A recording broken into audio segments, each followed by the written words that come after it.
कहानी की शुरुआत होती है दूसरे विश्व युद्ध के समय में, जहां हेनरिक नाम का एक नाज़ी सिपाही अपनी जान बचाकर भाग रहा था। उसे पकड़ने वाले कोई और नहीं बल्कि उसके अपने साथी थे। हेनरिक उनका सबसे बहादुर सोल्जर हुआ करता था, लेकिन अब उस पर गद्दारी का इल्जाम लग चुका था। वॉन नाम का एक बेहतरीन जनरल उसे कुत्तों की तरह ढूंढ रहा था। आखिरकार हेनरिक पकड़ा गया और वॉन ने कहा कि हेनरिक युद्ध का मैदान छोड़कर भाग गया था, इसीलिए उसे सजा दी जाएगी। लेकिन असल में हेनरिक हजारों मासूमों की जान नहीं लेना चाहता था, इसीलिए वो भागा था। अब वॉन ने अपने असिस्टेंट डॉफलर को सिर्फ फांसी देने का हुक्म दिया और ये लोग हेनरिक को मरने के लिए छोड़ आए। अपनी आखिरी सांसें लेते हुए हेनरिक को अपनी बेटी और पत्नी की झलक दिखाई दी और अचानक एल्सा नाम की एक लड़की ने उसकी जान बचाई। कुछ घंटों बाद हेनरिक की आँख खुली तो एल्सा और उसके भाई पॉल ने उसका इलाज किया। पॉल की दिमागी हालत कुछ ठीक नहीं थी। खैर उधर वॉन इस शहर में लोवेनस्टीन परिवार को ढूंढने पहुंच गया। रॉबर्ट नाम के ऑफिसर ने उसे बताया कि उस परिवार का घर तो जला दिया गया है, लेकिन वॉन ने इस खंडर में भी छानबीन करने का फैसला किया कि कुछ सुराग तो जरूर मिलेगा।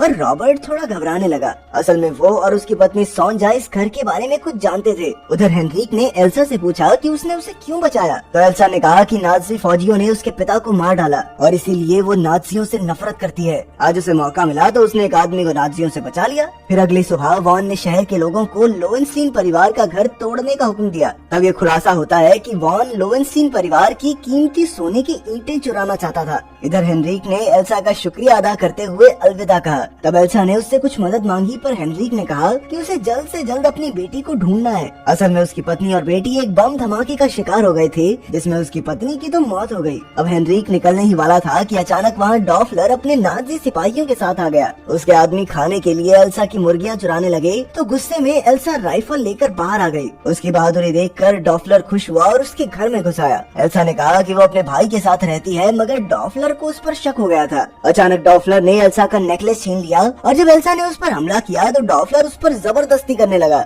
वो एल्सा के साथ गलत काम करने ही वाला था कि अचानक हेनरिक ने फौजियों पर जानलेवा हमला कर दिया। बदकिस्मती से डॉफलर तो दुम दबाकर भाग निकला, लेकिन हेनरिक ने बचे हुए सभी सिपाहियों को मार गिराया। इसके बाद वो एल्सा और पॉल को लेकर तुरंत वहाँ से निकल पड़ा, क्योंकि वो जानता था कि डॉफलर वापस जरूर आएगा। जाने से पहले उन्होंने कुछ हथियार भी उठा लिए। उधर डॉफलर ने वापस लौटकर अपना इलाज करवाया और वॉन को खबर दे दी कि हेनरिक अब भी जिंदा है। अब उसने हेनरिक, एल्सा और पॉल को जान से मारने की कसम खा ली। उधर रात होने पर उन तीनों ने एक गुफा में रुकने का फैसला किया। सोने से पहले हेनरिक ने एल्सा को बताया कि उसने अपनी बेटी को सिर्फ पैदा होने के वक्त ही देखा था। अब उसे डर था कि उसकी बेटी उसे पहचान तक नहीं पाएगी। खैर अगली सुबह एल्सा ने देखा कि पॉल तो वहाँ था ही नहीं। एल्सा और हेनरिक बेहद घबरा गए। असल में पॉल मासूमियत में अपनी गाय का ध्यान रखने के लिए वापस चला गया था, पर जल्द ही डॉफलर और उसके फौजियों ने पॉल को बंदी बना लिया। उन्होंने पॉल पर खूब अत्याचार किए ताकि वो एल्सा और हेनरिक का पता बता दे। फिर डॉफलर ने पॉल की प्यारी गाय को भी बेरहमी से मार डाला और फिर उनके पूरे घर को आग लगा दी। इधर एल्सा ने दूर से ही अपने भाई को नाज़ियों के शिकंजे में देखा और वो फूट फूट कर रोने लगी। दूसरी ओर वॉन को अब भी लोवेनस्टीन परिवार का सोना नहीं मिला था। उसने रॉबर्ट को बुलाकर पूछा कि सोना कहाँ है, पर रॉबर्ट ऐसे एक्टिंग करने लगा जैसे वो तो कुछ जानता ही नहीं। अब वॉन ने पूरे शहर में अपनी दहशत फैलाने के लिए पॉल को चौराहे पर फांसी देने का फैसला किया। इधर हेनरिक और एल्सा भी शहर में आ पहुँचे थे और उन्हें काफी भीड़ दिखाई दी। कुछ ही देर में चर्च के फादर ने वॉन से कहा कि वो पॉल को फांसी ना दे। इस पर वॉन को गुस्सा आ गया और उसने डॉफलर से कहा कि इस फादर के शरीर की मरम्मत कर, थोड़ी ज्यादा बोल रहा हो। अब एल्सा दौड़कर अपने भाई को बचाना चाहती थी, मगर हेनरिक ने उसे जैसे तैसे रोक लिया। फिर उन्होंने दौड़कर अवंगार्ड नाम की एक औरत से मदद मांगी। उधर नाज़ी फौजी पॉल को चर्च के सबसे ऊपर वाले हिस्से में ले आए, जहाँ उसे मौत के घाट उतारा जाना था। तभी दो फौजी पागल पागल कहकर उसका मजाक उड़ाने लगे। इस पर पॉल को अचानक से गुस्सा आ गया और उसने उन पर हमला बोल दिया। पॉल ने एक फौजी को तो ऊपर से धक्का दे दिया और दूसरे को गोली मार दी। इसी दौरान हेनरिक और एल्सा चुपके से चर्च में घुस आए। वहीं पॉल आपे से बाहर होकर सब पर अंधाधुंध गोलियां बरसा रहा था, लेकिन फिर वॉन ने उसके सर में गोली दाग कर उसे मार डाला। अपने भाई की खून से सनी लाश देखकर एल्सा का दिल चकनाचूर हो गया, पर ये रोने का समय नहीं था, वरना वॉन उसे ढूंढ लेता। नीचे वॉन ने रॉबर्ट और शहर के लोगों को धमकी देकर कहा कि अगर वो उसे सोने का पता नहीं देंगे तो वो सबको मार डालेगा। तभी अचानक एल्सा ने वॉन पर गोलियां चला दी। हालांकि उसका निशाना चूक गया, मगर वॉन ने उस पर हमला नहीं किया। न जाने कैसे उसे एल्सा से प्यार हो गया था। इधर डॉफलर और बाकी फौजी हेनरिक के पीछे पड़े थे, लेकिन वो ये नहीं जानते थे कि हेनरिक के पास बॉम्ब है। जब वो चारों ओर से घिर गया तो वो सबको एक कोने में ले आया और बम फेंक कर बाहर कूद गया, मगर वहाँ भी कई फौजियों ने उसका रास्ता रोका।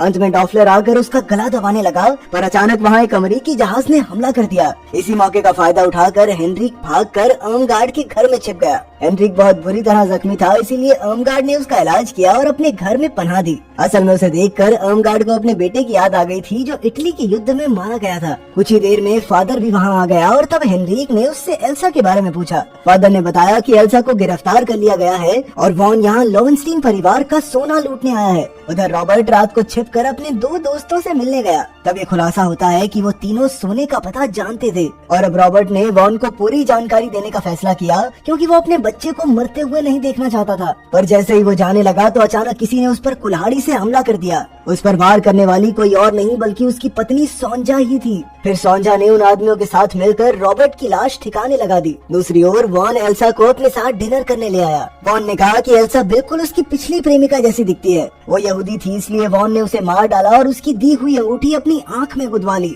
अब उसने घुटनों पर बैठकर एल्सा से अपने प्यार का इजहार किया। उधर फादर और अर्मगार्ड हेनरिक को लोवेनस्टीन परिवार के बारे में बता रहे थे। हिटलर ने सभी यहूदियों को मार डालने का हुक्म दिया था, इसलिए रॉबर्ट ने भी लोवेनस्टीन परिवार को जलाकर मार डाला, जबकि उन्होंने आज तक किसी को कोई नुकसान नहीं पहुंचाया था। इसके बाद उनकी सोने की ईंटें रॉबर्ट और सोंजा के हाथ लग गई और उन्होंने सारा सोना एक कब्र में छिपा दिया। खैर आज रात सोंजा उसी सोने को बाहर निकालने वाली थी, पर वहाँ तो सोना था ही नहीं, बस एक बाइबल रखी थी। और तब पता चला कि फादर ने पहले ही वहाँ से सोना निकालकर चर्च में छिपा दिया था। अब हेनरिक ने फादर से गुजारिश की कि वो सोना वॉन को दे दे ताकि वो एल्सा की जान बचा सके। उधर वॉन के सो जाने के बाद एल्सा कमरे से भागने वाली थी। तभी उसे वॉन की उंगली में एक अंगूठी दिखाई दी। उसने देखा कि उसमें एक अजीबोगरीब गोली छिपी हुई थी। जैसे ही एल्सा ने वो गोली निकाली तो अचानक वॉन की आंख खुल गई। उसे शक न हो इसीलिए एल्सा उसे चूमने के लिए आगे बढ़ी। इस तरह उसने अपने मुंह से वो गोली वॉन के मुंह में डाली और उसके जबड़े पर मुक्का दे मारा। असल में उस गोली में खतरनाक जहर था जिससे वॉन की मौके पर ही मौत हो गई।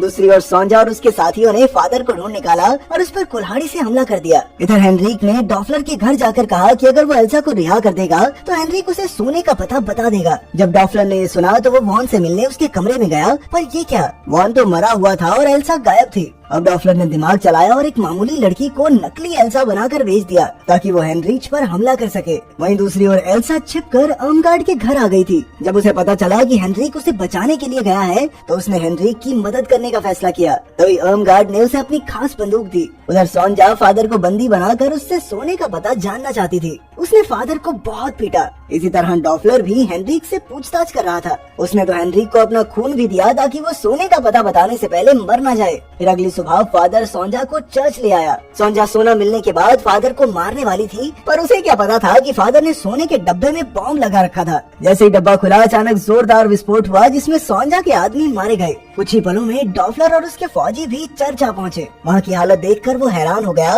लेकिन खुशी की बात ये थी कि सोने की ईंटें अब भी सलामत थी। अब डॉफलर ने फादर को गोली मार दी और अपने फौजियों को सोना चुराने का हुक्म दिया। और तभी एल्सा आरपीजी राइफल लेकर चर्च के बाहर आ पहुंची। उसने धमाके से चर्च की काफी दीवारें गिराई और बाहर का रास्ता बंद हो गया। फिर अर्मगार्ड खुफिया रास्ते से अंदर आई और उसने काफी फौजियों को मार डाला। फिर उसने डॉफलर के पेट में चाकू घोंप दिया, पर अचानक किसी ने अर्मगार्ड को गोली मार दी। इससे एल्सा को बहुत गुस्सा आया और उसने अंधाधुंध फायरिंग शुरू कर दी। पर जैसे तैसे डॉफलर उठ खड़ा हुआ और एल्सा को बुरी तरह पीटने लगा। खैर ऐन वक्त पर हेनरिक ने पीछे से डॉफलर पर हमला करके उसका काम तमाम कर दिया। इसके बाद हेनरिक और एल्सा चर्च से बाहर आ गए, पर अब भी अंदर एक फौजी जिंदा था। उसने उठकर सारा सोना हड़पने की कोशिश की, पर अचानक सोंजा ने उसे गोली मार दी। असल में वो भी जिंदा बच गई थी। फिर वो सारा सोना चुराकर शहर से फरार हो गई, पर ज्यादा दूर जा नहीं सकी क्योंकि अचानक अमेरिकी फौजियों ने उस पर टैंक शेल्स से हमला करके उसके चीथड़े उड़ा दिए। आखिरकार हेनरिक एल्सा के साथ हैगन शहर पहुंचा और इतने सालों बाद अपनी बेटी से मिला। उससे मिलकर हेनरिक को बेहद खुशी हुई और उसने हमेशा उसके साथ रहने का वादा किया। अब एल्सा, हेनरिक और उसकी बेटी ही एक दूसरे का परिवार थे।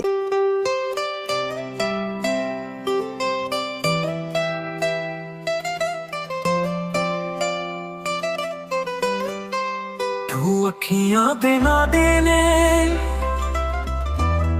तू दिल दे करीब या माही मेरे सूनिया, तू जान दे करीब या। तेरे बिना जिंदगी जीना वादा सौखा, एक पल तेरे बिना साली ना बनोखा। तेरे बिना दिल का धड़कन भी वादा सौखा।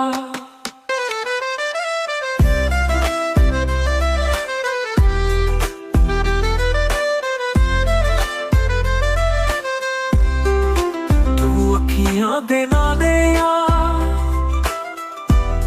ਤੂੰ ਦਿਲ ਦੇ ਕਰੀਬ ਯਾਰ, ਮਾਹੀ ਮੇਰੇ ਸੋਹਣਿਆ, ਤੂੰ ਜਾਨ ਦੇ ਕਰੀਬ ਯਾਰ।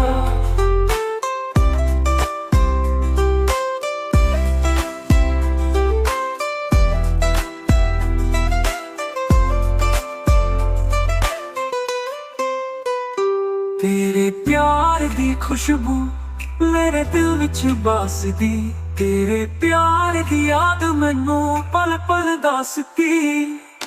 मैं तेरे नाल रहना, तेरे नाल ही मैं जीना, तेरे प्यार विच खुश रहना, तेरे प्यार विच ही मैं पागल हो जाना।